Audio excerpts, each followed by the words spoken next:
Project కట్టడానికే 93,000 కోట్లయితే, ప్రతిసారి 1,00,000 కోట్లు పోయినాయి, 1,00,000 కోట్లు తిన్నారు, 1,00,000 కోట్ల స్కామ్ అయింది. ఇప్పుడు సీబీఐ ఎంక్వైరీ గూడా అడుగుతుర్రు. మరి నిజంగా మీరన్నట్టు 1,00,000 కోట్లు తింటే మరి ప్రాజెక్ట్ ఎవరు కట్టినట్టు? అక్కడ ఎట్లా వచ్చినట్టు మరి ప్రాజెక్ట్? జూబ్లీహిల్స్‌ల పద్మారెడ్డి గారని ఉంటారు. రేవంత్ రెడ్డికి పిల్లనిచ్చిన మామ. ఆయన దగ్గరికి పోయి అడుగు చెప్తాడు. ఆయనే చెప్పిండు కదా మీడియాలో. ఇట్లా మాట్లాడితే ఎట్లా నమ్ముతారు ప్రజలు?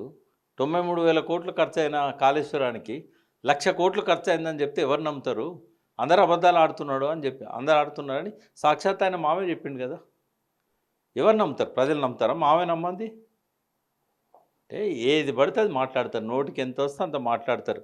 విలువలు వావిలాల గోపాలకృష్ణ గారితోనే పోయినాయి. ఇంకేమన్నా కొద్దిగా ఉన్నాయంటే కేసీఆర్ గారితో పోయినాయి అవి. మళ్ళీ కేసీఆర్ గారి కోసం వాన చినుకు కోసం ఆకాశం దిక్కు ఎట్లా చూస్తున్నారో రైతులు. కేసీఆర్ వస్తేనే మళ్ళీ మాకు ఈ బతుకు తెరువు ఉంటుంది, మా రైతు బంధు పడుతుంది, మళ్ళీ మాకు ఈ నీళ్ళు వస్తాయి, కాళేశ్వరం బాగా అవుతుంది. కాళేశ్వరం బాగాలేదనుకున్నప్పుడు హైదరాబాద్ ప్రజలు 1,40,00,000 మందికి తాగడానికి నీళ్ళు ఉండవు కాళేశ్వరం వేస్ట్ అయితే. చాలామంది తెలియదు ఏంటంటే కాళేశ్వరం అనేది ఒక పర్మనెంట్ నాగార్జున సార్ లాంటి శ్రీరామ్ సాగర్ లాంటి ప్రాజెక్ట్ కాదు. వాటి కింద ఏంటంటే కాలువలలో నీళ్లు పోతున్నాయంటే పంటకాలం మొత్తానికి అల్లకెళ్ళే పోవాలి. కాళేశ్వరం అట్లా కాదు.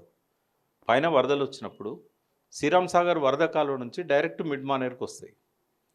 పైన వరదలు రాలేదు. కడెం దగ్గర వరదలు వచ్చినప్పుడు కడెంకి ఎప్పటికి వస్తాయి? ఎంత వస్తాయి? 30-40 టీఎంసీలు ఎక్కువ వస్తాయి. ఎందుకంటే కడెం ప్రాజెక్టుకు స్టోరేజ్ చేయడానికి ఆడ అవకాశం లేకుండే.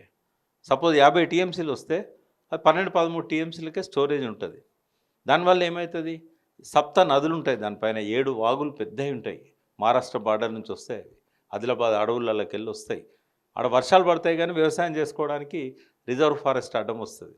ఆ గుట్టలలోకి వెళ్ళి కొండలలోకి వెళ్ళి వచ్చిన వాగులన్నీ కడెం దగ్గరకు వచ్చినాక ప్రతి సంవత్సరం ఎంత కరువు సంవత్సరమైనా కూడా లీన్ పీరియడ్ నార్మల్ రెయిన్ఫాల్ కంటే సగం తక్కువ ఉన్నా కూడా కడెం అనేది అలుగుపడుతుంది. అవి ఎక్కడికి వస్తాయి? ఎల్లంపల్లికి వస్తాయి. ఎల్లంపల్లి నుంచి ప్యాకేజ్ 6 ప్యాకేజ్ 8 ద్వారా ఎత్తిపోతలు చేస్తే అండర్ గ్రౌండ్ పంపింగ్ స్టేషన్లు టన్నెల్స్ ద్వారా డైరెక్ట్ మిడ్ మానేర్లకు వస్తాయి. అంటే పైన వరదలు వచ్చినప్పుడేమో శ్రీరామ్ సాగర్ నుంచి నేరుగా వరద కాలువలకు వెళ్ళి పడి వస్తాయి. ఏ పంప్ ఆన్ చేయాల్సిన అవసరం లేదు, పవర్ ఖర్చు ఉండదు. ఇక్కడికి వచ్చినప్పుడు కేవలం 2 ప్యాకేజీలలో మాత్రమే పంపులు పనిచేస్తాయి మిడ్ మానేర్లకు వచ్చేదాకా.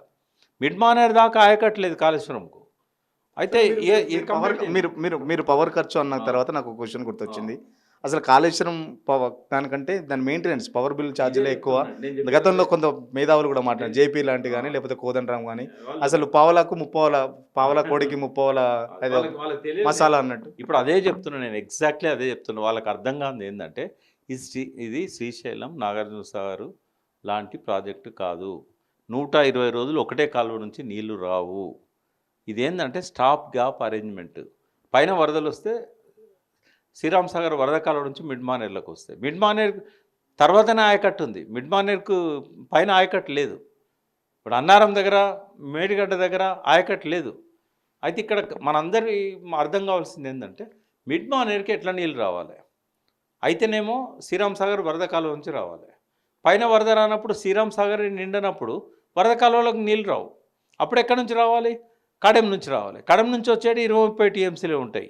మరి మనకు మిడ్ మానేర్ కింద ఆ మొత్తం మిడ్ మానేర్తోని ఉన్న లింక్ అయి ఉన్న ఆయకట్టు కానీ కాళేశ్వరంలో ఉన్న మిగతా ఆయకట్టు కానీ టోటల్ 40-45 లక్షల ఎకరాలకు నీళ్ళు ఇవ్వాలనేది సంకల్పం.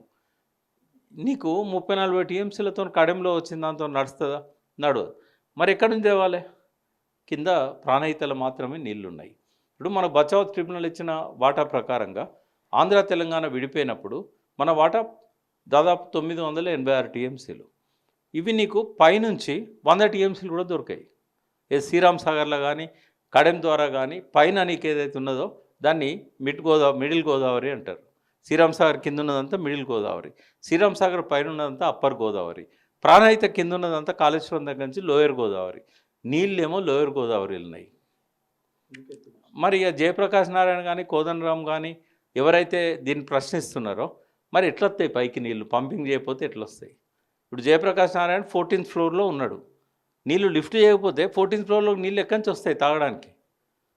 ఎక్కడుంటే అక్కడి నుంచి తెచ్చుకుంటాం కదా. పైనుంచి ఏమన్నా ట్యాంక్ పెట్టుకుంటారా ఇంటి మీద? ఏడాది సరిపోని నీళ్ళు నిల్వ చేసుకోవద్దా? అర్థం కావాలి కదా, కొంచెమన్నా కామన్ సెన్స్ ఉండాలి కదా. మరి మేధావులు ఎట్లా వీళ్ళు? ఇంకోటి 120 రోజులు మేడిగడ్డ దగ్గర పంపులు ఆన్ చేస్తేనే కాలువలకు నీళ్ళు వస్తాయా? పైనుంచి ఇప్పుడు వరద కాలువ నుంచి రావచ్చు, కడెం నుంచి రావచ్చు, అన్ని ఏరియాలలో వర్షాలు పడితే కూడా అవి నిండొచ్చు. కొన్ని ఏంటంటే మనకు ఒక జాగ్రత్త కోసం, ముందు జాగ్రత్త కోసం.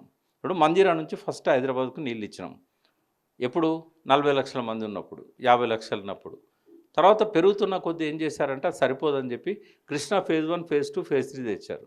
అది కూడా సరిపోతలేదు అనుకున్నప్పుడు గోదావరి నుంచి తీసుకొచ్చారు, ఎల్లంపల్లి నుంచి. ఇప్పుడు అది కూడా సరిపోతలేదు అనుకున్నప్పుడు కాళేశ్వరం నుంచి తెచ్చుకోవాలి. అర్థం కాలేదా? మరి కరెంటు బిల్లులు ఎట్లా లెక్క కడతావు? ఉదాహరణకు ఒక పంట కాలం 120 రోజులు. 120 రోజుల్లో ఒక ఎకరానికి నీళ్ళు ఇవ్వాలంటే 20 రోజులేమో వరద కాలం నుంచి వచ్చిన నీళ్ళు ఇస్తారు, 40 రోజులేమో కడెం నుంచి వచ్చిన నీళ్ళు ఇస్తారు, 60 రోజులేమో కాళేశ్వరం నుంచి వచ్చిన నీళ్ళు ఇస్తారు. మరి ఆ పంట మీద నువ్వు కరెంటు బిల్లు ఎట్లా డివైడ్ చేస్తావు? అంటే అందుకే కాళేశ్వరం అనేది ఒక ఫుల్ ఫ్లెడ్జ్డ్ ప్రాజెక్ట్ కాదు, అది స్టాప్ గ్యాప్ అరేంజ్మెంటు. ఎక్కడైతే కరువు ఉంటుందో అప్పుడు మనల్ని ఇది చేయడానికి. ఇప్పుడు మంజీరా ఫేజ్ 1 కానీ, కృష్ణా కానీ, గోదావరి కానీ నీళ్లు సరిపోనప్పుడు నది నుంచే ఎత్తిపోసుకోవడానికి అరేంజ్మెంట్ చేశాడు ఆయన.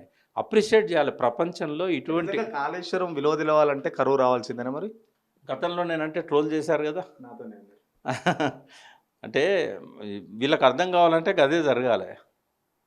వీళ్ళకు కాళేశ్వరం విలువ అర్థం కావాలంటే అదే జరగాలి. ఇప్పుడు ఏం చేశారు? ఎన్విరాన్మెంటలిస్టులు అంతా చెప్తున్నారు, మెట్రలాజికల్ వాళ్ళు కూడా చెప్తున్నారు, వాతావరణ శాఖ వాళ్ళు ఈ సంవత్సరం వర్షాలు పడాయని చెప్తున్నారు. వర్షాలు పడనప్పుడు ఎట్లయితే హైదరాబాద్కు నీళ్ళు ఎట్లా అని చెప్పి ఇప్పుడు ఎత్తిపోసుకుంటాడు. ఇప్పుడు ఎత్తిపోసుకునేవి అవే కదా.